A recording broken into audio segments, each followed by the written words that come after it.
The following is a presentation of the Championship Racing Network. CrossedFlags, a racing podcast. It's your midweek fix for racing news and information. Brought to you by the Championship Racing Network. Now let's head trackside to join your hosts, Steve West and Matt Nicholson. Well, good afternoon for Matt and producer John and I anyway, but wherever you are, thank you very much for checking us out on the latest edition of Crossed Flags. I am Steve West. That is Matt Nicholson. Producer John behind the scenes, as is producer Molly. Thank them both for everything that they do every single week, and we appreciate you as well. And don't forget, comment, subscribe down below, getting ever closer to that mark of 175 subscribers, and hopefully that is going to happen here very, very soon. We appreciate it. When we think back upon last weekend, very, very busy weekend, NHRA got their season started, Formula One got their season started, Indycar and NASCAR doing a second crossover within pretty much as many weeks. We had the Craftsman Truck Series go and visit St. Petersburg, Florida, first time they ever got onto a street course, and then, of course, the headliner that weekend was IndyCar at St. Petersburg.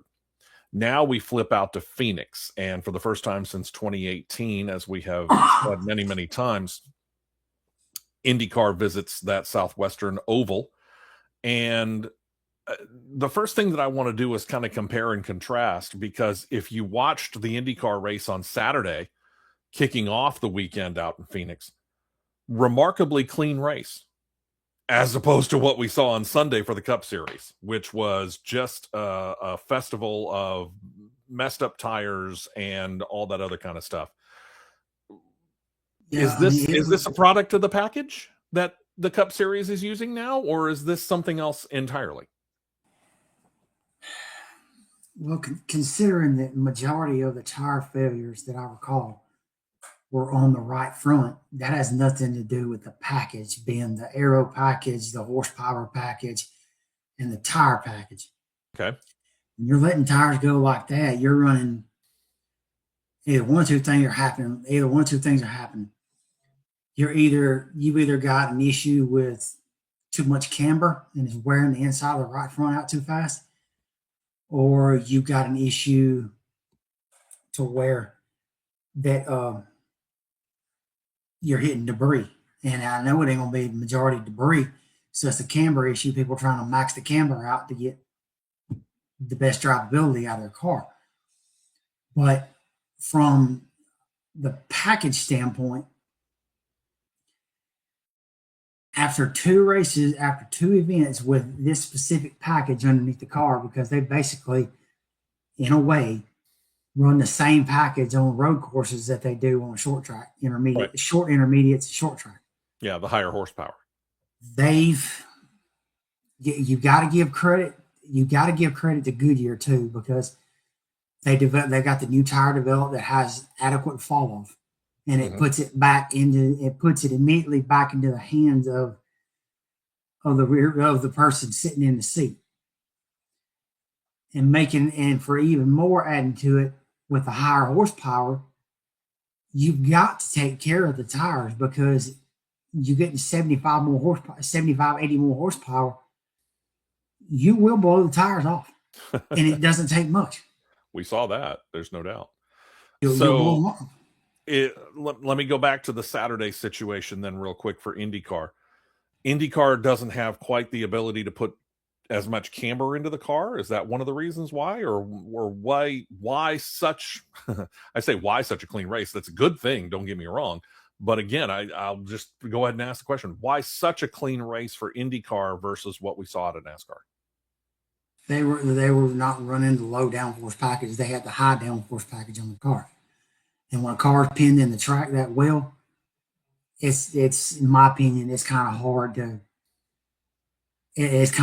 to have a race that is of high attrition. Let's word it that way. Okay. All right. And it kind of comes up because in the conversation that we've gone on with, and has kind of happened since we've gotten the season underway, and we have NASCAR and IndyCar together at two different tracks, regardless of which series of NASCAR it is, it doesn't matter.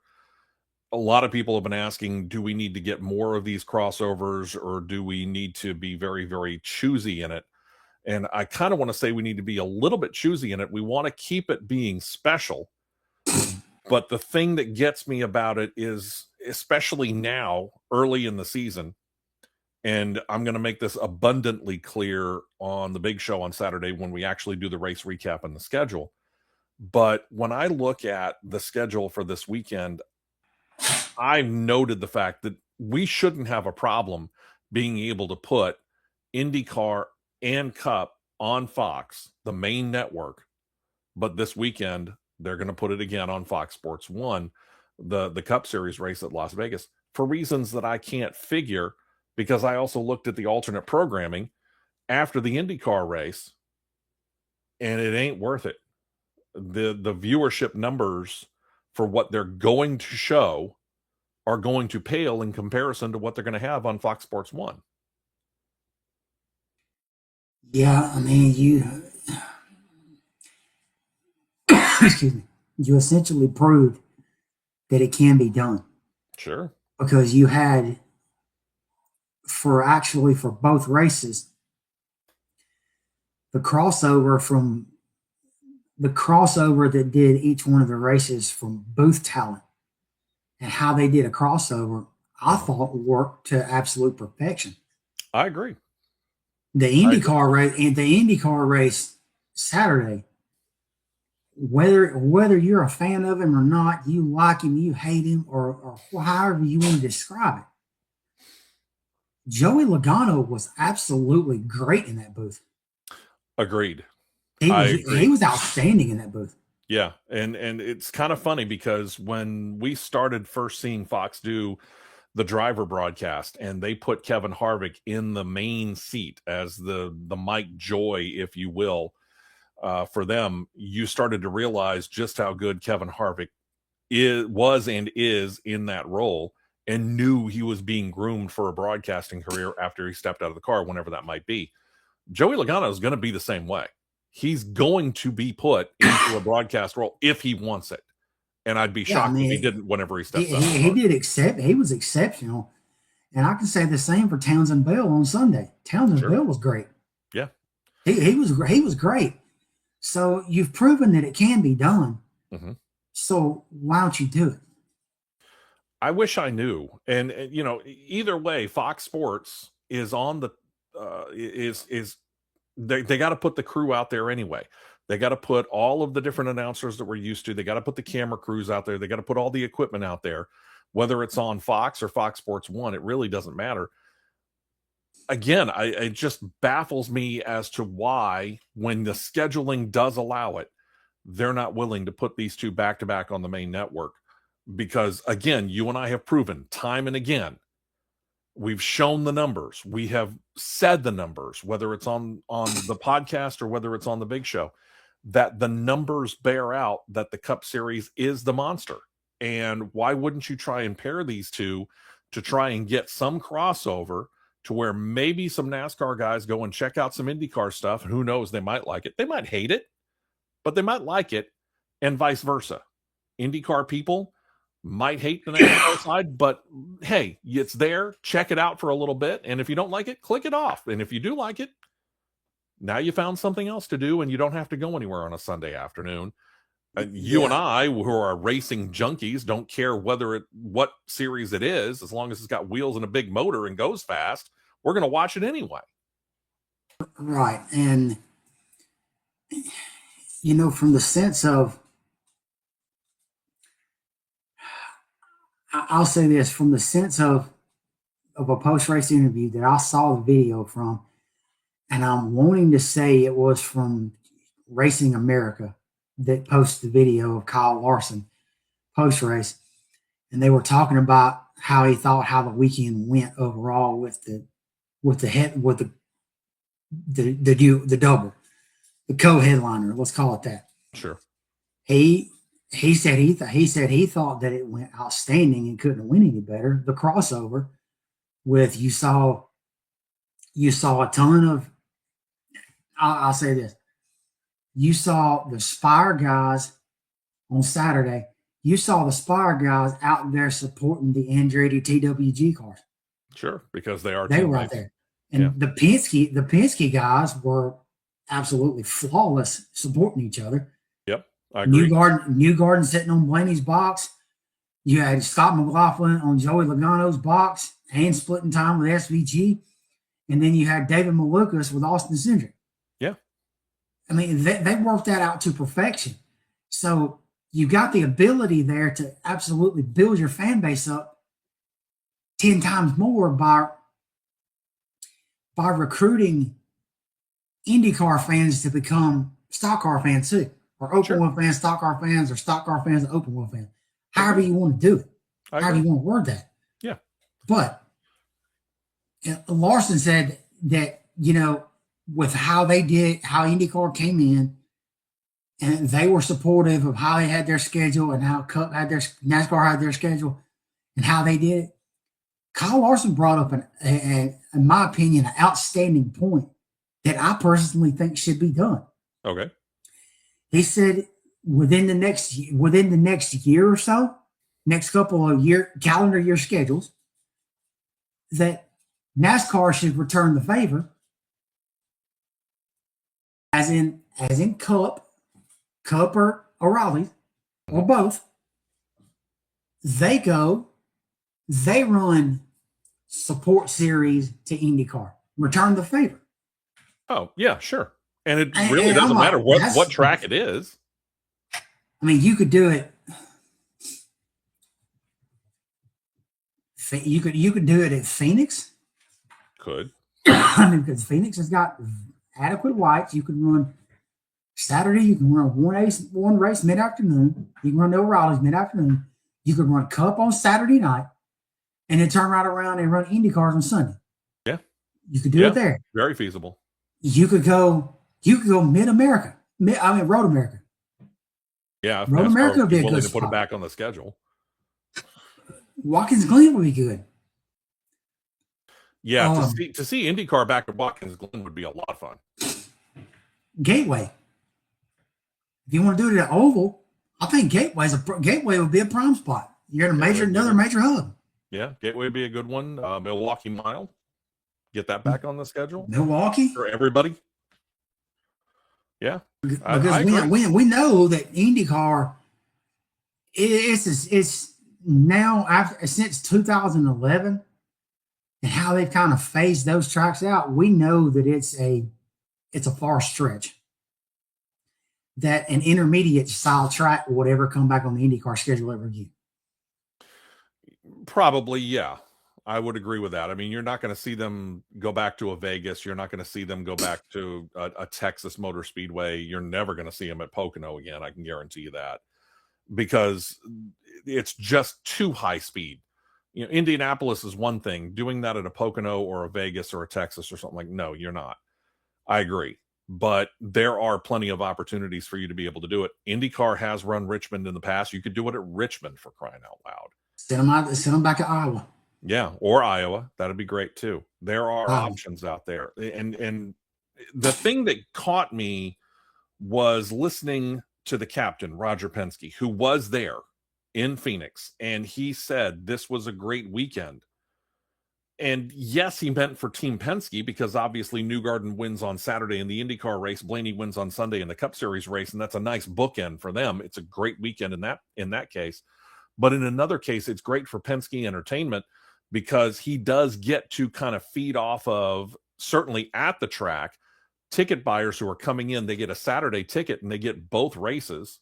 I was at the very first one that they did in Indianapolis, and I remember IndyCar on the road course at that wonderful facility. Granted, the sightlines aren't great, but that's another story. It's just being at that historic facility. But to see IndyCar get out there on the first race on Saturday in that 2021 race, and then here comes what was then the Xfinity Series, now the O'Reilly Auto Parts Series. But you have one ticket for that entire day, and it's just a great crossover to allow the racing fan to get into a little bit of something that they're not used to. Doesn't matter whether you're an IndyCar fan and you happen to catch the NASCAR side of things, or you're a NASCAR person who came there and you catch a little IndyCar too. It's a great crossover, and it's great racing. The ratings certainly don't necessarily bear that out, But I understand why Fox did it. Fox bought into a stake of Penske Entertainment's ownership of the IndyCar series.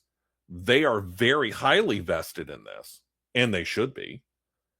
And Fox is pressing for them to expand out something that we've been calling for, an expansion of the schedule from the 17 or this year 18 races. We'll talk about the Washington, D.C. race. We got details of that. We'll talk about that on Saturday. But when you get right down to it, they're talking about the other thing that you and I have mentioned, which is, by all means, lengthen that race season, because what I think NBC needs to do more of when you get into that part of the year is to try and get the scheduling working out to where you can go effectively straight from a Cup Series race right into Sunday Night Football.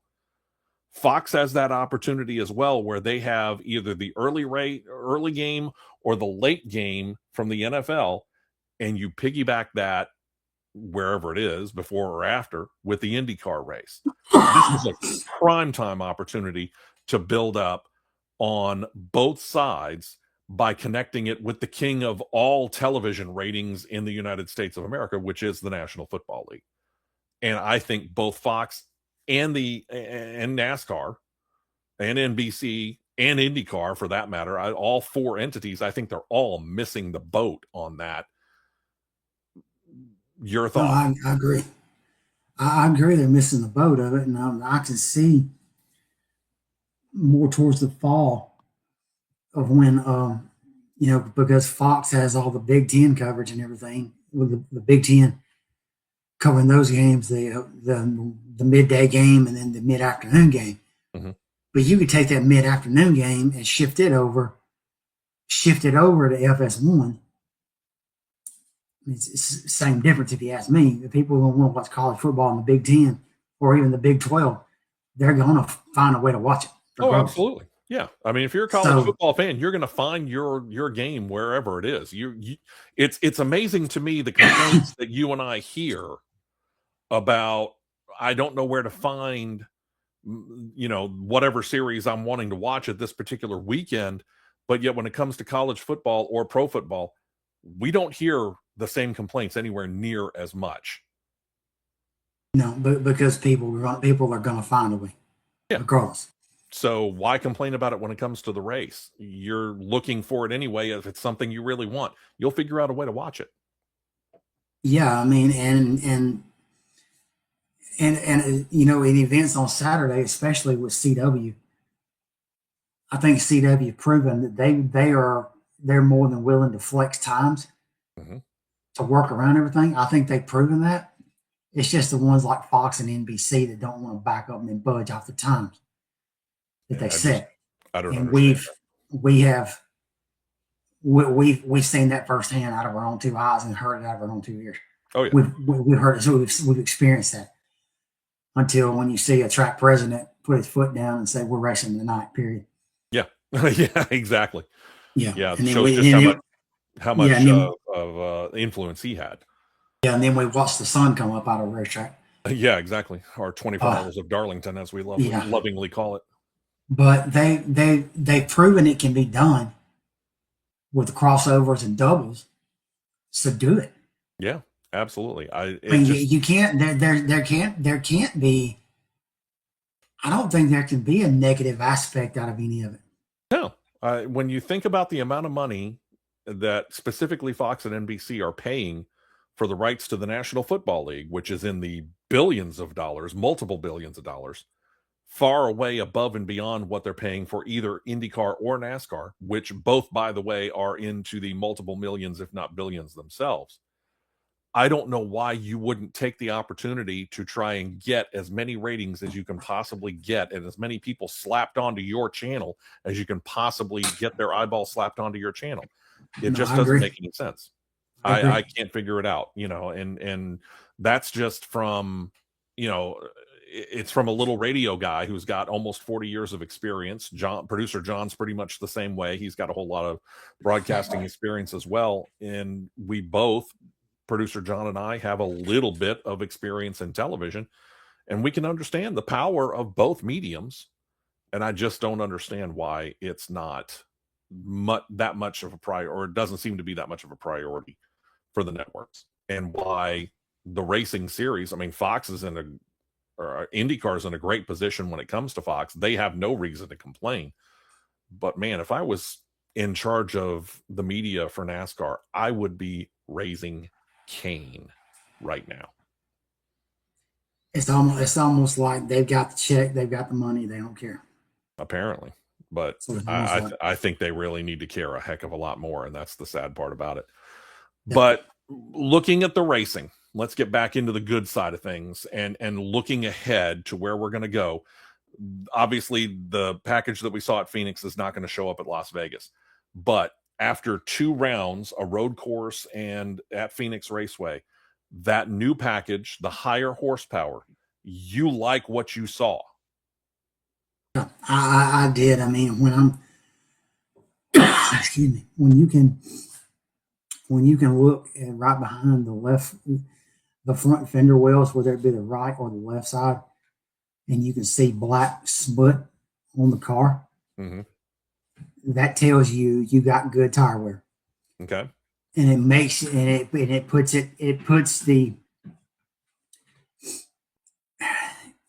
the sport back into an elbows up situation. Yeah, the drivers actually have to drive. They have to make sure they keep control of the car. Otherwise, you wear the tire out. Yeah, you got to keep control of the car now. It used to be for quite a while, until parts of last year, it used to be you could drive the things one-handed. You could. We've seen it. And you should not be able to drive a stock car or a motorsports vehicle of any kind one-handed at 190 miles an hour at a place like Talladega, especially. You should not. This package doesn't really affect Talladega that much, does it? No, it does. I was just using that for an example. I agree. But you should not be able to drive a motorsports vehicle with one hand because it's so easy to drive. Yeah, I agree.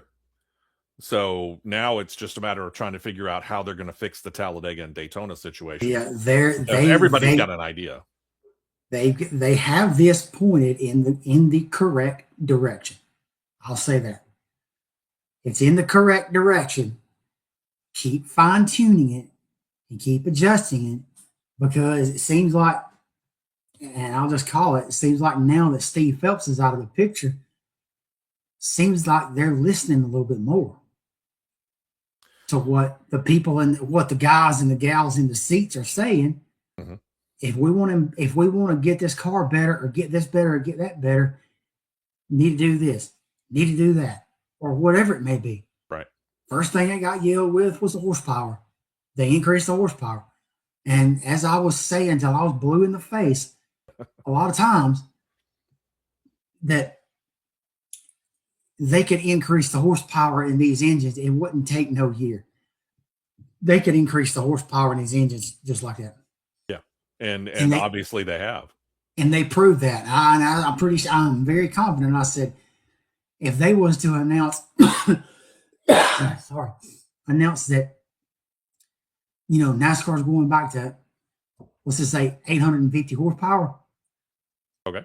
Doug Yates, Jeff Andrews, and the people, Doug Yates at Ford, Jeff Andrews at Hendrick, let's just use them for an example. Okay. And the guys and gals at TRD, they would be working on getting that 850 horsepower engine developed the next morning. Oh, absolutely.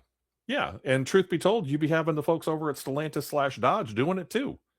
Oh yeah, because they're they got a car in development. You can't tell me that they don't.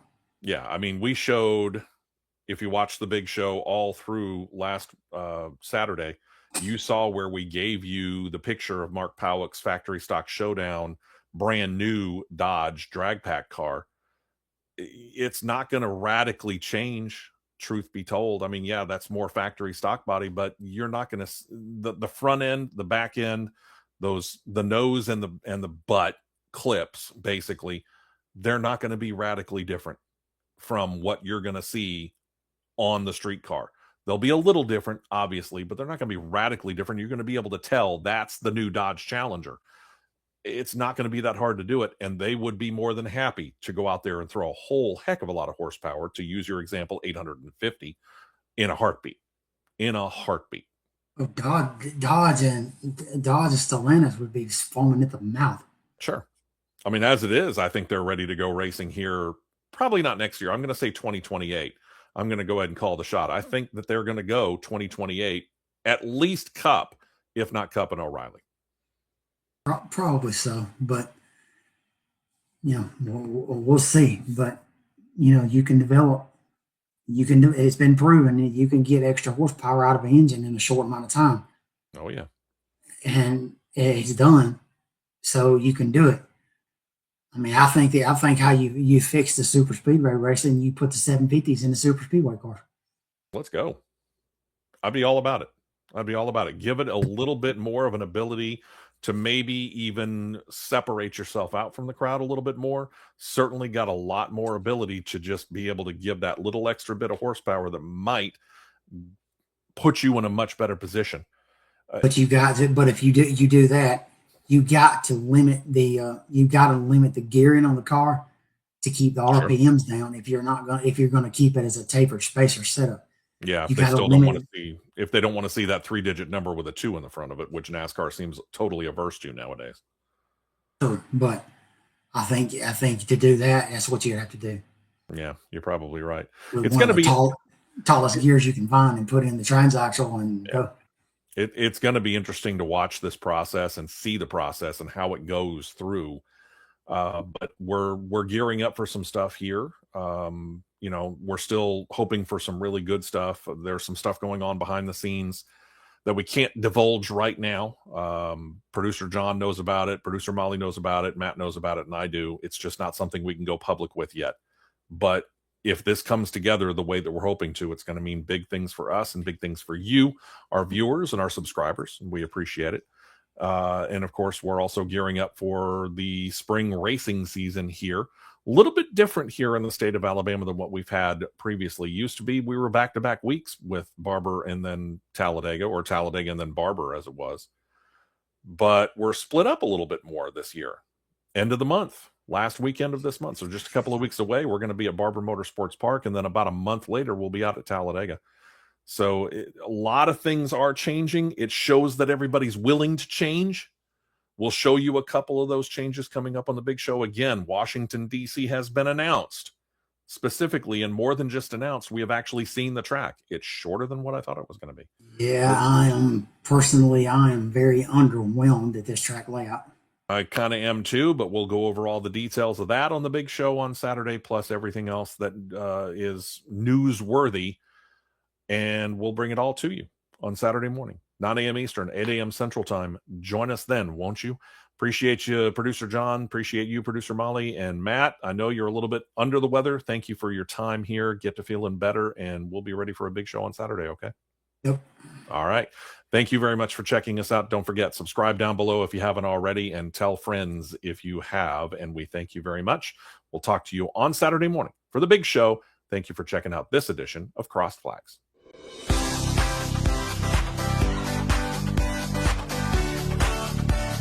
You've been listening to Crossed Flags, a racing podcast. For more content like this, subscribe to CRN Live on YouTube, and you'll be set to catch the 2-hour live show every Saturday morning at 9 Eastern, 8 Central.